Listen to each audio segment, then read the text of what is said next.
Assalamu alaikum students. Today we will study about the differentiation. Okay, what is differentiation? The formation of the specialized tissues from group of similar cells during development is called as differentiation. ठीक है, formation of the specialized cell. तो शुरू में यानी सारे cell जो हैं वो एक जैसे ही होते हैं, बिल्कुल सिमिलर होते हैं, but with the passage of time these are specialised to form the different types of the cell, and this formation of the specialised tissues from the similar cells is called as the differentiation. Once a seed has germinated, it will develop into the embryo, and the further development of the plant depends upon the activities of the meristematic tissues. Especially the shoot apical meristem and the root apical meristems give rise to all of the cells of the adult plant. Shoot apical meristem, जैसे हमने पीछे meristems में discuss किया था कि meristem क्या होते हैं, and what is the shoot apical meristem and what is the root apical meristem. तो both of these meristem, shoot apical meristem and the root apical meristems, they give rise to the different parts of the adult plant. तो so we can see the five different stages of the differentiation in this graphic representation. Here you can see that this is the zygote, and zygote will develop into the embryo, and embryo is further differentiated into the root apical meristem and the shoot apical meristem. यानी first stage जो है इसकी, this is the embryo formation, and then this is the second stage which is in which shoot apical meristem and root apical meristems are the differentiated. Shoot apical meristem हम shoot की tip को कहेंगे और root apical meristem जो है वो root की tip को कहेंगे. तो ये हमारी सेकंड स्टेज होगी डिफरेंशिएशन की. And in the third stage of the differentiation cambium is recognised. ठीक है, ये हमारे पास जो है यहाँ पे ये थर्ड स्टेज आ जाती है, जिसमें core cambium and the vascular cambium is the recognised, and core cambium and vascular cambium are responsible for the secondary growth. ये भी हमने पीछे डिस्कस किया था कि सेकेंडरी ग्रोथ क्या है और प्राइमरी ग्रोथ क्या है. और core cambium और vascular cambium they results in the secondary growth, और सेकेंडरी ग्रोथ में प्लांट की जो है वो गिर्थ या उसका डायमीटर जो है वो इंक्रीज होता है. तो यहाँ पे ये हमारी जो है ये थर्ड स्टेज जो है, थर्ड स्टेज डिफरेंशिएशन की है. इधर अगर रूट के केस में हम देखें तो यहाँ पे भी कॉर कैम्बियम इज़ डिफरेंशिएटेड. ये भी हमारे पास जो है वो थर्ड स्टेज है डिफरेंशिएशन की. Cork cambium will be differentiated and the vascular cambium will be differentiated. और रूट में कैम्बियम जो होती है उसको हम पेरिसाइकिल का नाम देते हैं. तो ये रूट की कैम्बियम जो है वो डेवलप हो रही है. तो ये सारी जो है ये हमारी this is the third stage of the differentiation. फिर उसके बाद हमारे पास यहाँ पे ये फोर्थ स्टेज ऑफ डिफरेंशिएशन है. फोर्थ स्टेज में क्या होता है, there is the production of the leaf primordia. Leaf primordia develop होते हैं. प्राइमोडियम मीन यानी वो वाले cells which are predetermined to form the leaf, यानी सेल्स का ऐसा ग्रुप जो कि पहले से ही प्री डिटर्मिन्ड होता है कि इन्होंने मैच्योर होके हमारे पास लीफ बनाना है. This is called as the leaf primordia. Leaf primordia are differentiated. यहाँ पे इस स्टेज पे, स्टेज 4 पे जो है वो लीफ प्राइमोडिया डिफरेंशिएट होते हैं, and these leaf primordia will in the next stage will give rise to the leaves. Leaf primordia भी इसी स्टेज में डेवलप हो रहा है, और उसके अलावा बड प्राइमोडियम भी इसी स्टेज पे डेवलप हो रहा है. Bud primordium will give rise to the lateral shoots, और बड प्राइमोडिया से जो है वो लेटरल शूट्स जो हैं वो बनती हैं. और ये सारी चीज़ें लीफ प्राइमोडियम और बड प्राइमोडियम जो हैं these are produced by the activity of the shoot apical meristem. और इसके साथ साथ हम यहाँ पे देख रहे हैं कि ये शूट एपिकल मेरिस्टम जो है it also causes the shoot elongation. यानी शूट एपिकल मेरिस्टम जो है ये सिर्फ शूट की इलोंगेशन ही काज नहीं कर रहा, बल्कि इसके साथ साथ इसके ऊपर लीफ प्राइमोडिया और बड प्राइमोडिया भी प्रोड्यूस हो रहे हैं, जो कि बाद में जाके डिफ्रेंशिएट होंगे into the leaves and the lateral shoots. ये हमारे पास जो है this is the fourth stage of the differentiation. Fourth stage पे हमारे पास ये प्राइमोर्डिया जो है वो डिफ्रेंशिएट होंगे। इधर रूट के केस में भी यहाँ पे हमारे पास पेरीसाइकिल से जो है वो न्यू रूट्स की जो है वो ब्रांचेस जो है वो राइज करती हैं, और इसके साथ साथ रूट एपिकल मेरिस्टम जो है वो सिर्फ पेरीसाइकिल ही डिफ्रेंशिएट नहीं करता, बल्कि root apical meristem will lead into the development of the tap root, और इससे जो है वो फर्दर टैप रूट की डेवलपमेंट होती है। उसके बाद यहाँ पे नेक्स्ट में this is the last stage of the differentiation which may be named as the fifth stage of differentiation. In this stage fully differentiated tissues and structures are produced.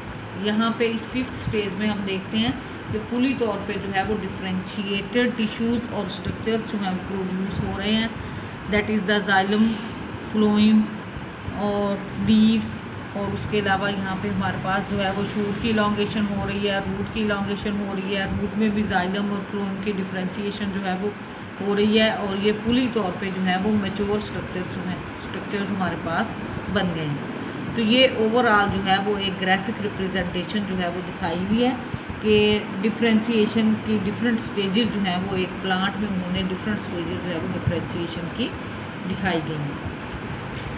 इसके बाद नेक्स्ट हमारा टॉपिक है that is the growth correlation, कि what is the growth correlation. इसमें यहाँ पे growth correlation को जो है वो एक्सप्लेन करने के लिए पहले मैं इसको जो है वो डिफ़ाइन करूँगी, फिर इसके बाद इसको एक्सप्लेन करने के लिए हम इस एक्सपेरिमेंट को जो है वो डिस्कस करेंगे। तो first of all we will define that what is the growth correlation. It may be defined as the reciprocal relationship of growth between different parts of the plant in which one part affects the growth of the other part of the plant is called as the growth correlations। ठीक है, the reciprocal relationship of growth between different parts of the plants।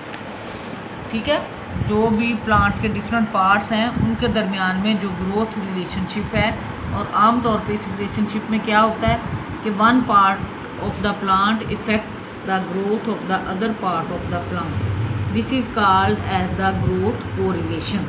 इसको हम कहते हैं growth correlation. Usually we see that the development of the plant is usually related with its growth. Different organs of the plants grow at the different rates, moreover they also grow at the different directions, and in this way the development of the different parts of the plants takes place. The best known example of the growth correlation is the apical dominance। यानी growth correlation में अगर हम best इसको study कर सकते हैं इन apical dominance. Apical dominance जो है ये भी प्लांट की ग्रोथ का ही एक फिनोमिना है। अब एपिकल डोमिनेंस को समझने के लिए ज़रूरी है पहले ज़रा हम उसको जो है वो डिफ़ाइन कर लें कि एपिकल डोमिनेंस जो है वो क्या है। एपिकल डोमिनेंस में be defined that in some plants only apical bud grows. ठीक है, एपिकल बर्ड्स का मतलब कि जो उसकी टिप के ऊपर या एपेक्स के ऊपर जो बर्ड प्रेजेंट होती है उसको हम कहते हैं एपिकल बर्ड। जैसा कि यहाँ पे जो बर्ड प्रेजेंट होगी टिप के ऊपर उसको हम कहेंगे एपिकल बर्ड, और यहाँ पे नीचे इसकी साइड्स पे नीचे लैटरल साइड्स पे जो बर्ड्स जो हैं वो प्रेजेंट होती हैं यानी टिप के अलावा नीचे, these are called as the lateral birds.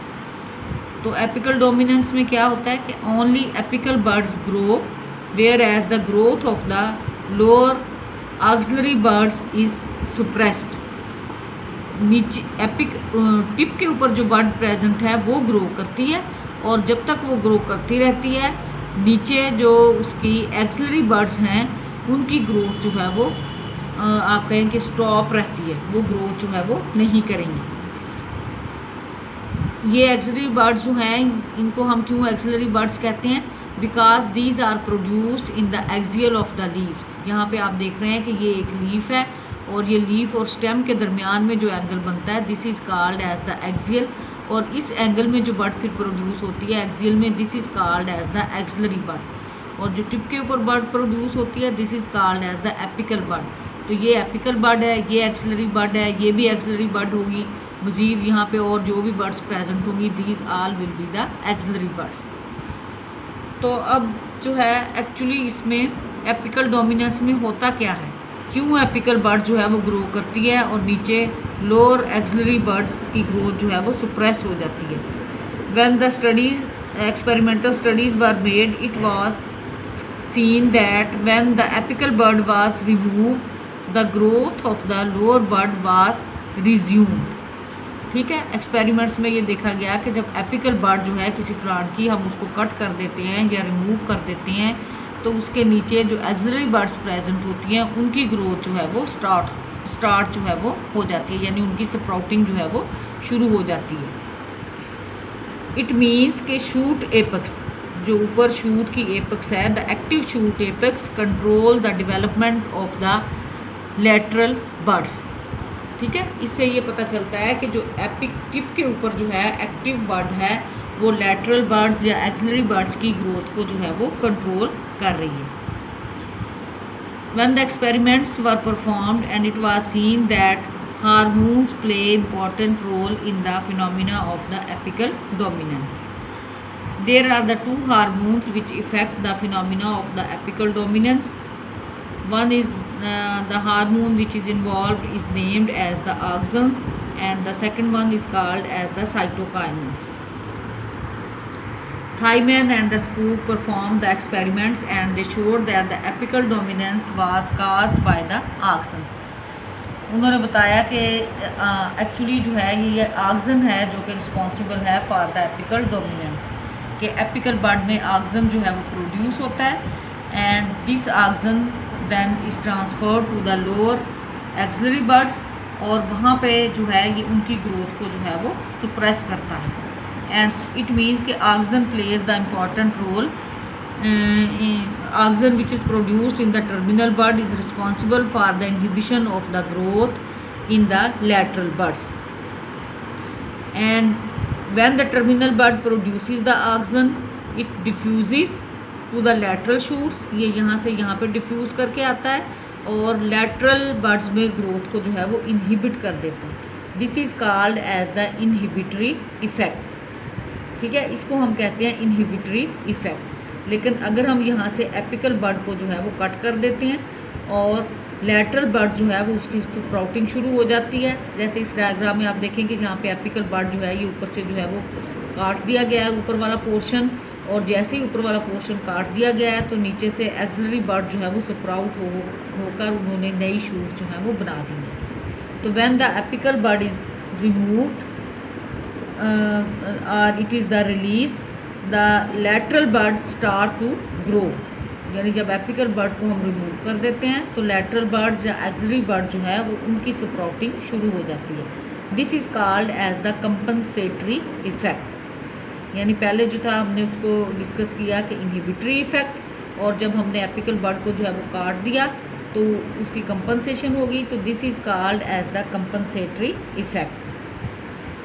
Moreover, the researchers have also shown that the cytokinins also play important role in the apical dominance, and the cytokinins affects in an opposite way of the auxin। यानी जिस तरह से auxin जो है वो effect करता है, cytokinin जो है वो उसका ऑपोजिट इफ़ेक्ट जो है वो शो करता है। कैसे कि auxin जो है वो एपिकल बर्ड्स में प्रोड्यूस होता है जिसकी वजह से एक्सिलरी बर्ड्स या लैटरल बर्ड्स की ग्रोथ जो है वो स्टॉप हो जाती है। But if the auxins are applied directly on the lateral buds, यानी ऑक्सन्स को अगर हम डायरेक्टली जो है ये लैटरल बर्ड्स के ऊपर जो है वो अप्लाई कर दें तो then these lateral buds are released from the apical dominance.